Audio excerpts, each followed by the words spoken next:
Hello, everybody. I hope you're doing really well today. Welcome to our weekly live training where we do some type of tool, tip, inspiration, training on intuitive life coaching, either for yourself, allow yourself to get some intuitive coaching, or these are the tools that you want to use with your own clients, whatever works for you. Today, I'm in a different area. Our internet went out at home, so I'm in a co-working space. So I'm going to be a little quieter and quicker today because there's other people around. So please say hello in the chat if you're here with me live. That would be awesome.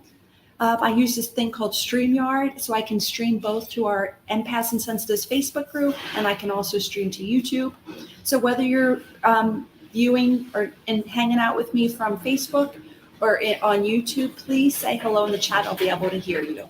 You're also going to hear some noises that we normally don't hear because I'm in a new environment, but we're still showing up even when it gets wonky like today.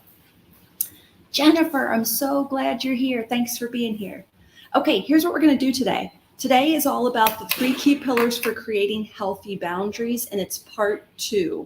So I'm going to quickly review part 1, which was last week. You can go watch that video. You'll find it in our Empaths and Sensitives Facebook group. You'll find it on YouTube. You'll find it on my website. You'll find that everywhere. But I'll give you a quick review. So we had 3 key steps or 3 key pillars. Number 1, this is about us setting boundaries, and it's a challenge for us as sensitive souls. Number 1 is to know the boundary. So number 1 is like clarity. What do you really want? What do you want the rule to be? What do you want your actions and other people's actions? Get super clear on what you want. If there's some emotion around that, make note.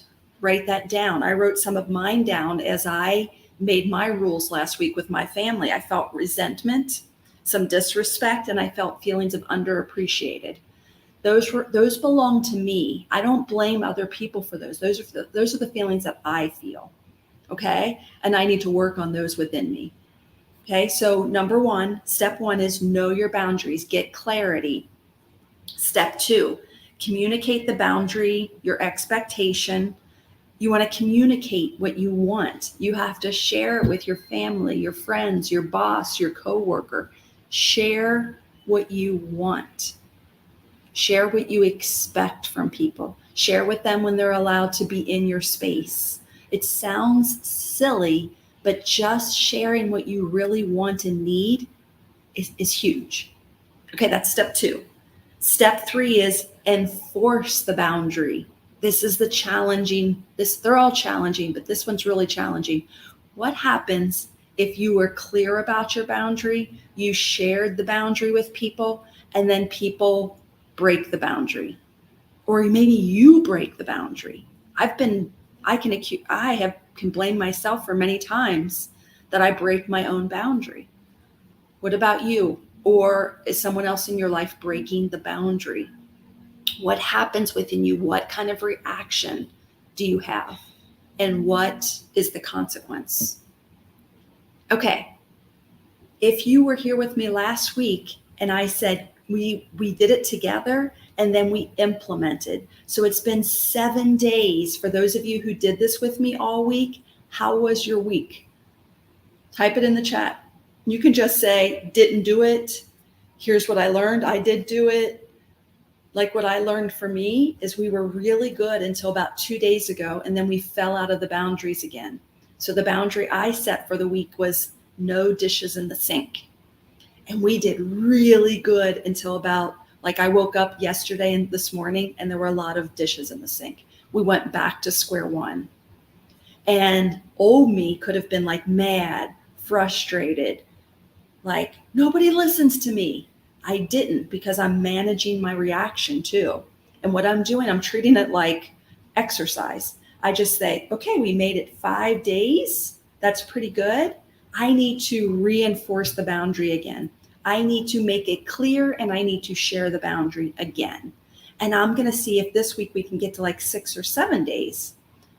Does that make sense? How is it for you? How are the boundaries going for you? Share in the chat right now, or ask me a question, or give us some advice on what you do that works. Jennifer said, I was okay, not always consistent, but it was not as triggering for me. Awesome. Jennifer and everybody else, this isn't like a magic wand and we're just doing this. It's set it and forget it. This is a muscle we're building. So Jennifer just said it beautifully, like it was okay, not always consistent, but it wasn't as triggering. We're noticing any gains we've made this week with the boundary. And if we keep what's doing it again and again, I'm telling you, it's going to be very clear and defined eventually and be a smooth part of your life. Who has questions, thoughts? Linda says, I live alone. Awesome. So that boundary, you don't have to worry about that boundary, right, Linda? But I'm sure there's other things in your life where you where you want or have boundaries. Is there anywhere in your life, work, mom, dad, children, spouse, even our pets? Susan said, I am still following the boundary I set, but my husband is not. I am cutting him slack till after he has a surgery. Good reminder to reiterate the boundary. Awesome, Susan. Way to go. Michelle said, I'll be watching part 1. I started it, then was interrupted. I'll be back to it soon. Awesome. Okay. Any questions? I really did want to come back this week and say, hey, how are you doing? We don't want to shame ourselves. We don't want to hold on to resentment. We don't want to throw in the towel and say this doesn't work. I want you to see it like, I don't know, any new habit, any like exercise or letting go of sugar or not over drinking, whatever those things do that we change in our lives for the better, this is one of those. We keep working at it and adjusting. And the 4 pieces that I want to bring to your attention are the 3 boundaries. Again, get clear on your boundaries, share the boundaries with your loved ones or your work or whoever, and then enforce the boundaries. It probably won't stay clear and defined. You'll be able to hold it for days, an hour, a week, who knows, and it will probably collapse. And then notice your number 4, your reaction to the collapse. And there's so many awesome things we can learn about ourselves. Just like Jennifer said, and what I noticed this week is my reaction was different. I went, oh, okay, we're back to this, but I'm still neutral. I just know I need to do it again. I need to go back through the steps, clearly define it, share the plan, enforce the plan. And I'm just going to see if I can hold it more than 5 days this time with a neutral reaction. Okay, we're building the muscle. We're building the boundary muscle. Does that feel different to everybody? Okay, it's not one and done. It's not, do it and it's set for life. We're building the boundary muscle. It's going to take several weeks or longer. Michelle said, I tend to break my own boundaries with my children. Michelle, I do it too. And just recognize that. For me, when I really looked behind breaking my boundaries with my children, I had feelings of love and care mixed in with boundaries. And I'm still working on it. And just check to see if that might be true for you. And what I did was I changed my beliefs about it. I broke the truth that caring meant no boundaries. And I kept them separate now. Like, I love and care for my children and I make sure they know it, but I don't have to show it through boundary breaking. I'm going to show it in other ways. Okay.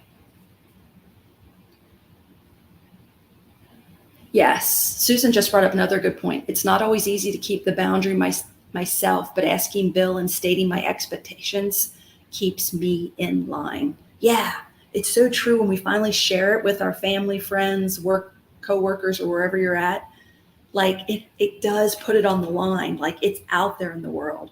And that can be really challenging too, in a good way. I need that accountability. Okay, so this is really all I wanted to do today was, again, reiterate the 3 key pillars for creating healthy boundaries. I wanted to check in with you to see how it was. And I wanted you to know that this is a work in progress. We are building the boundary muscle.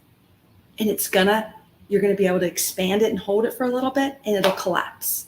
And then you're going to build it up again and do it again. And maybe you'll hold it a little bit longer and it'll collapse. And it's okay. It's just like lifting a weight. You can only do it so many times before there's fatigue.